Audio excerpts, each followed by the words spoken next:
Good afternoon. It is Sunday, April 13th, Palm Sunday, for both Orthodox Christians and the Eastern Orthodox Christians, as well as Western Christians, Protestants, Catholics. We're on the same schedule this year. And boy, I tell you, my church was just unbelievably packed, which usually is the case for Palm Sunday, and then obviously on Pascha. But Holy Week, there are services every day this week. Usually at least two a day. On some days there's three. There's three actually on Friday, and so and two on Saturday, if you count the midnight service. I think it's the same for Thursday. In any case, happy Palm Sunday to everyone who observes it and celebrates it.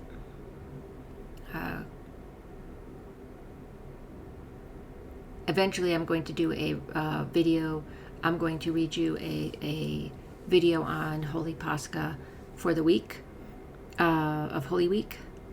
And I did a blog post on it a few years back, and I'm going to share it with you eventually here in one of these videos here this week. I'm not going to have much time during the week, so I'm hoping to get them in today and tomorrow. And then I'll probably won't be back until Bright Week, which is the week after Pascha. Any case, what I have for you today is some information on and attacks that are continuing with the Ukrainian Orthodox churches by schismatic groups, and some other news. So I'm going to go from one to the other. I'm just not going to be in this picture while I do this. So here we go.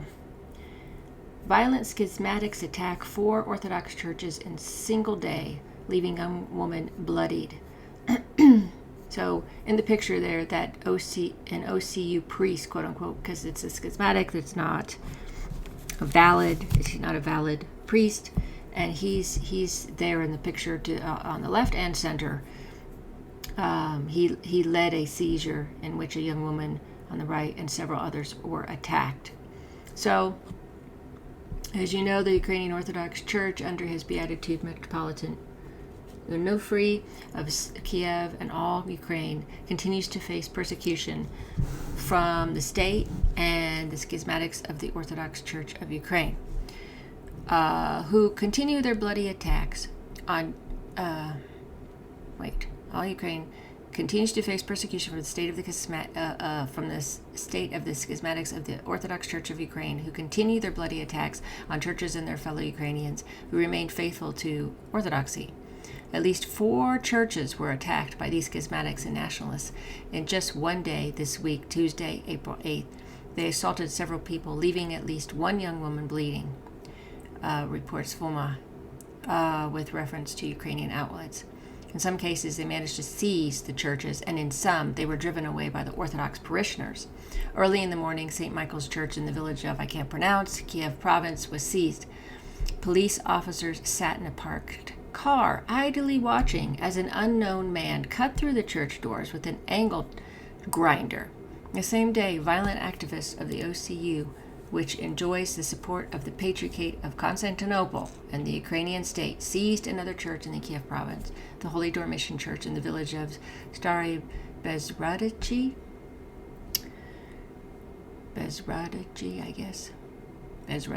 maybe.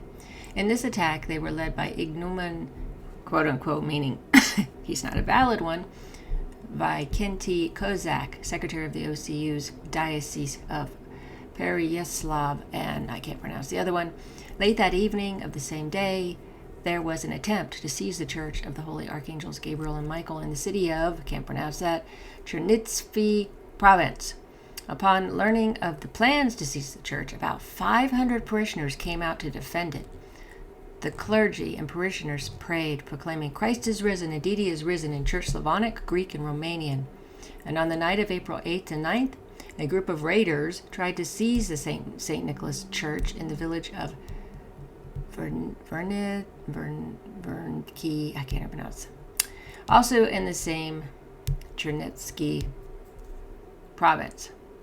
The perpetrators managed to break down the church doors, and barricade themselves inside, armed with batons and tear gas.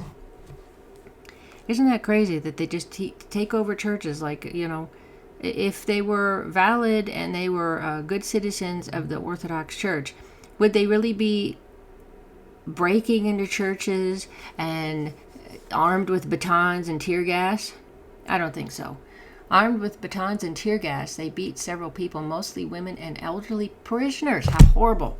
So a girl so here's a video about this girl with streaks of blood on her face was seen on one of the live broadcasts. This is a very short one, but I'm going to try to bring it up here on YouTube since you can see it at a bigger, it's only like not even half a minute.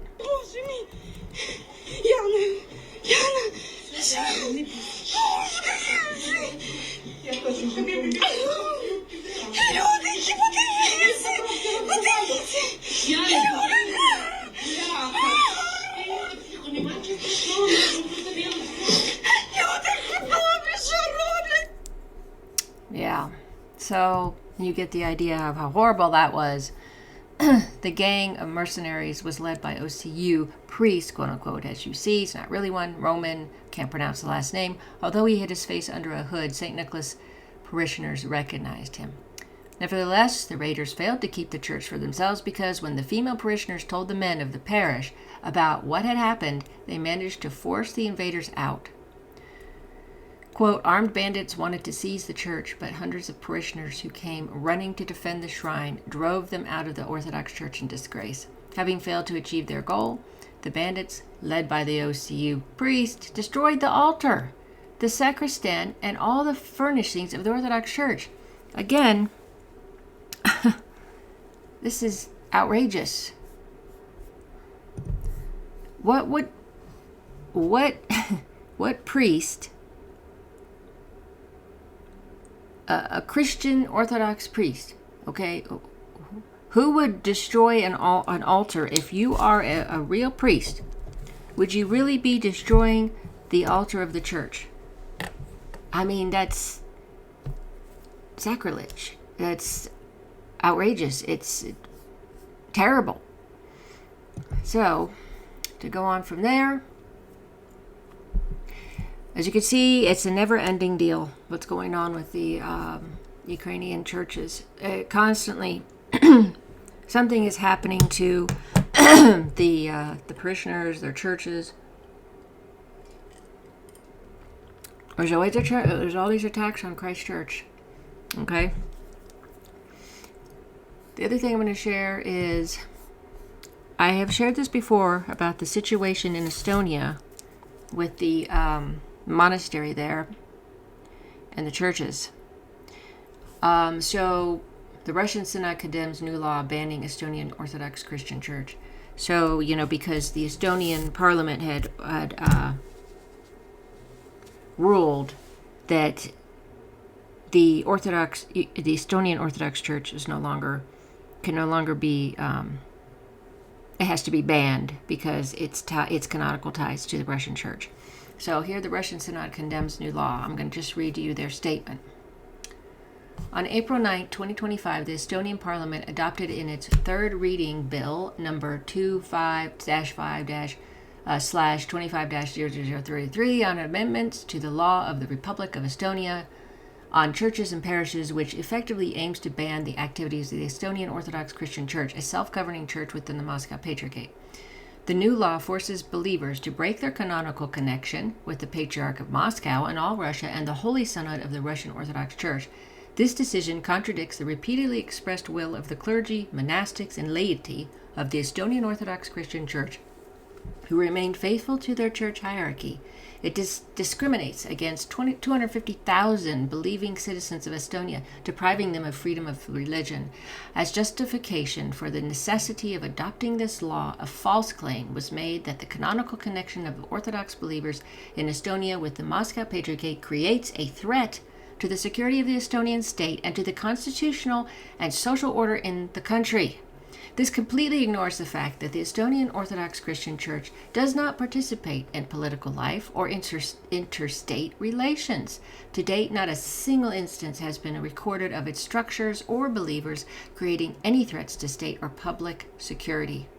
However, this did not stop Estonian political forces that have taken a course toward fighting Russian Orthodoxy, which has for centuries been part of the cultural heritage of the Estonian people.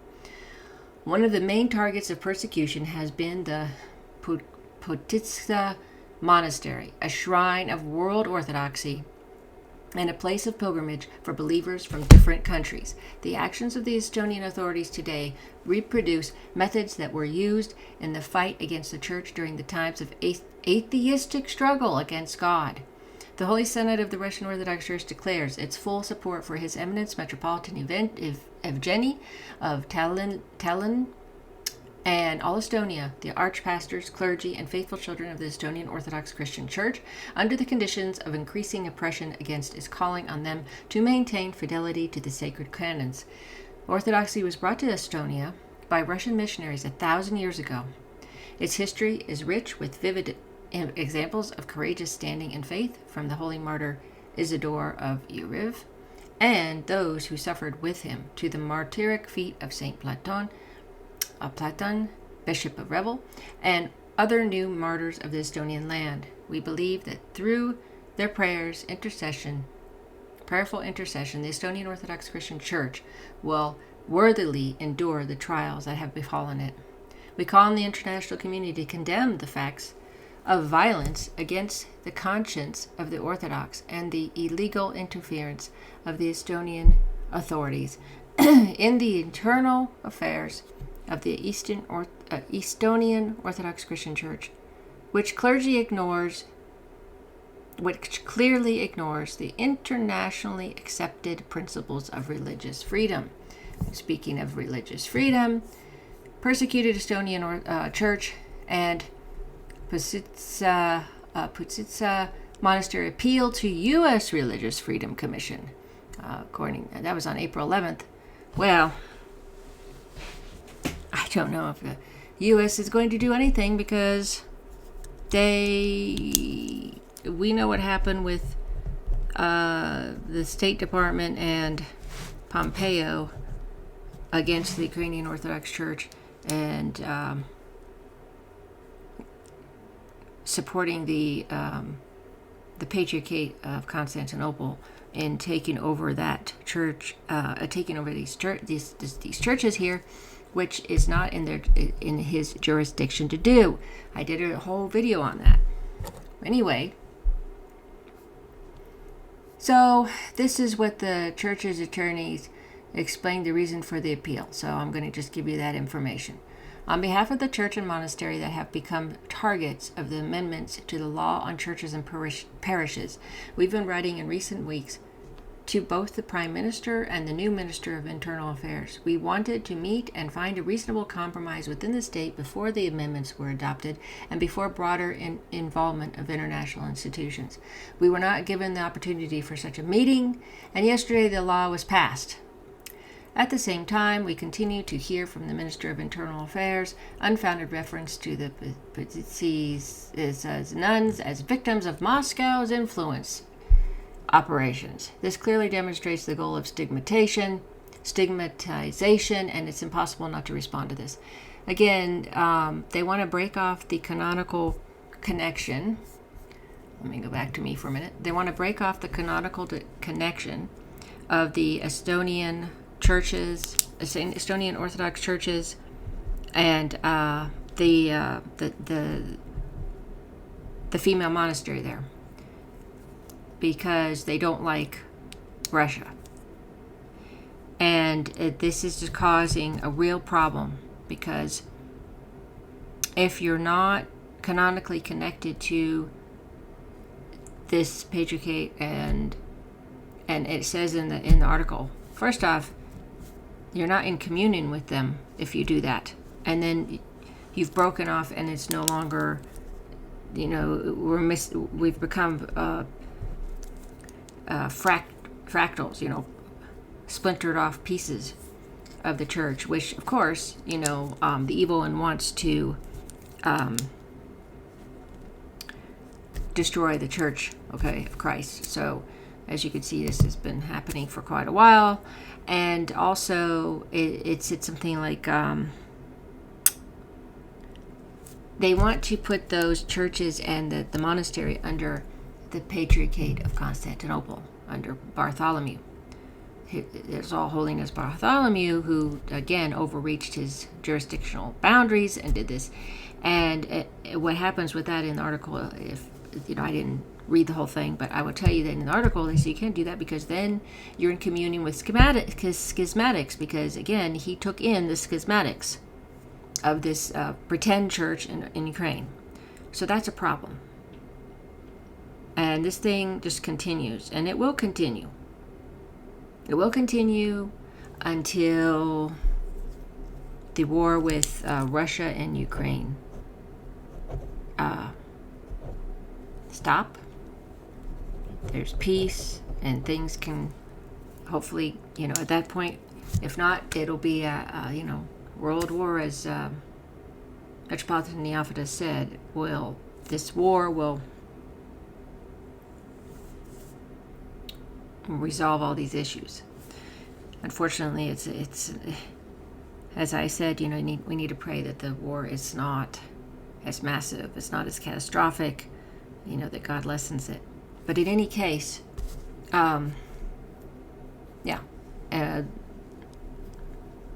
things will, a council will come up, a synod or whatever, an ecumenical council, I think, will come up after the war to address all these issues. And we haven't had an ecumenical council since the seventh one, and that was centuries back. I think it was like in the 700s or 800s, something like that. So in any case, as you can see, all this stuff is still going on. Let's see. So we got all of the attacks going on. Now there's many attacks. I just didn't, there's many things going on. I just can't get all of the stories out for you. But they seem to be the main problem right now. And then let's see here.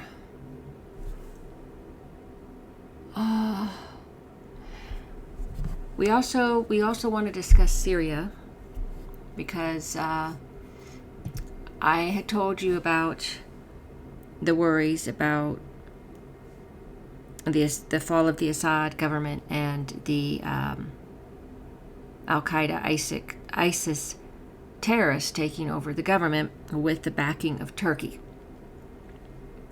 And that I told you a few weeks back that thousands have died, minorities, mostly Alawite and Christians,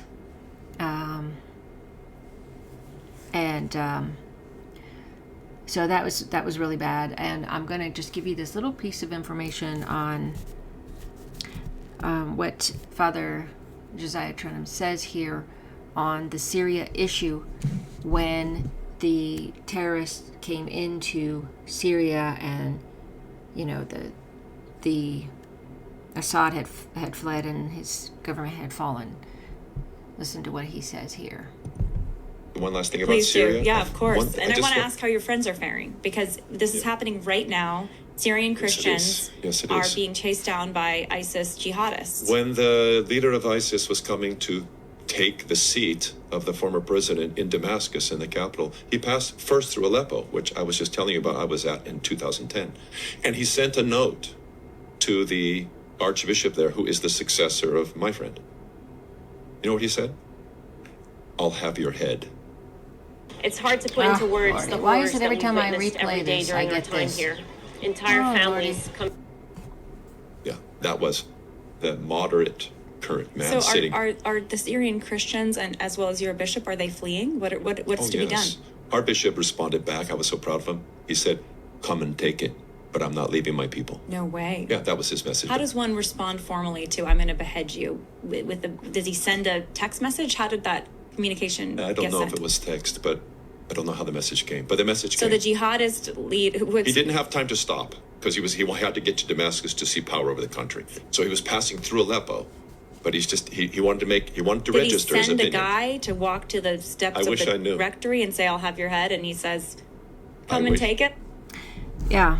So this is reminiscent of the early Christians and you know the Christians in the first couple centuries.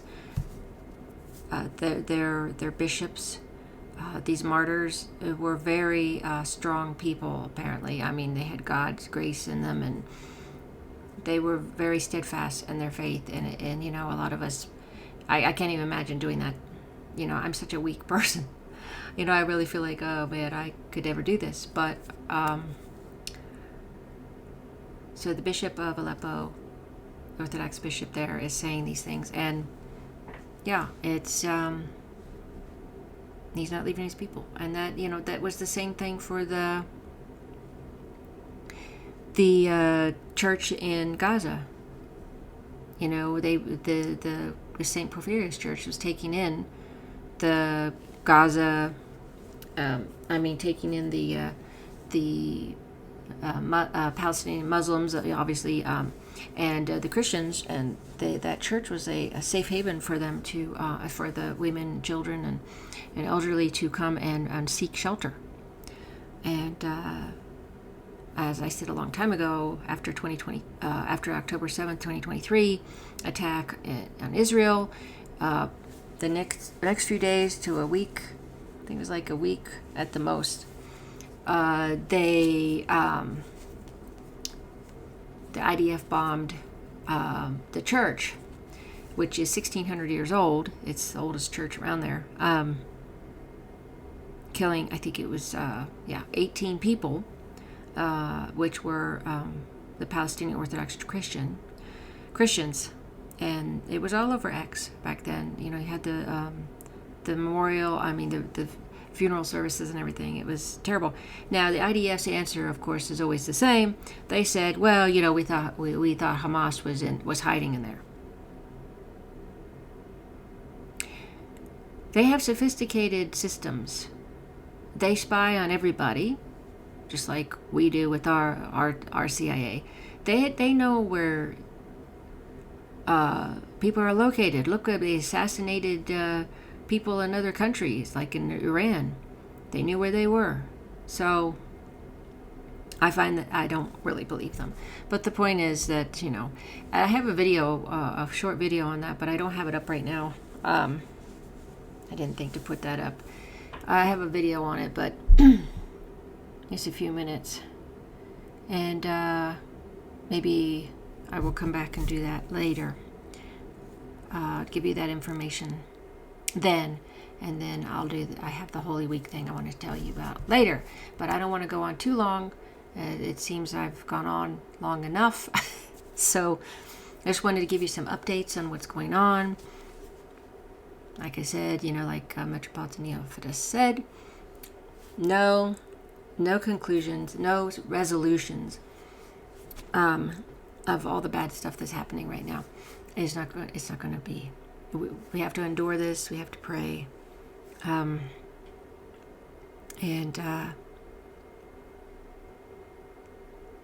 that's what I have for you right now on the Sunday segment of the Christian news.